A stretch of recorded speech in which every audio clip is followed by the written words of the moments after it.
Hi friends, இன்னைக்கு வாழைக்காய் வச்சு சைட் டிஷ் தான் ரெடி பண்ண போகிறேன். இது சாம்பார் சாதம், ரசம் சாதம் கூட சாப்பிட்றதுக்கு ரொம்பவே அருமையாக இருக்கும்.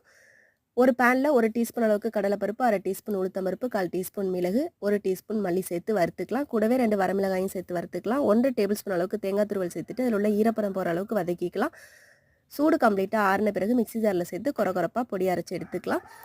அதே பேனில் 1 டேபிள் ஸ்பூன் அளவுக்கு எண்ணெய் விட்டுட்டு 1/2 டீஸ்பூன் கடுகு, 1/4 டீஸ்பூன் ஜீரகம் சேர்த்து பொரிஞ்சதும் ஒரு பெரிய வெங்காயத்தை நீல வாக்கில் கட் பண்ணி சேர்த்துட்டு ஒரு கொத்து கருவேப்பிலையும் சேர்த்து கண்ணாடி போல் வதக்கிட்டு நம்ம அரிஞ்சு வச்சுருக்க வாழைக்காயும் சேர்த்துட்டு தேவையான அளவு உப்பையும் சேர்த்து கலந்து விட்டு மூடி போட்டு ஒரு 7-8 நிமிஷம் வேக வச்சு எடுத்துட்டு திரும்ப கலந்து விட்டுட்டு நம்ம ஏற்கனவே அரைச்சி வச்சுருக்க பொடியை இது கூட சேர்த்துக்கலாம்.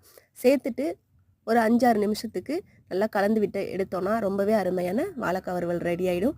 சூப்பராக இருக்கும் சாப்பிட்றதுக்கு. இந்த வீடியோ உங்களுக்கு பிடிச்சிருந்துச்சுன்னா லைக் பண்ணுங்கள், கமெண்ட் பண்ணுங்கள். நன்றி, வணக்கம்.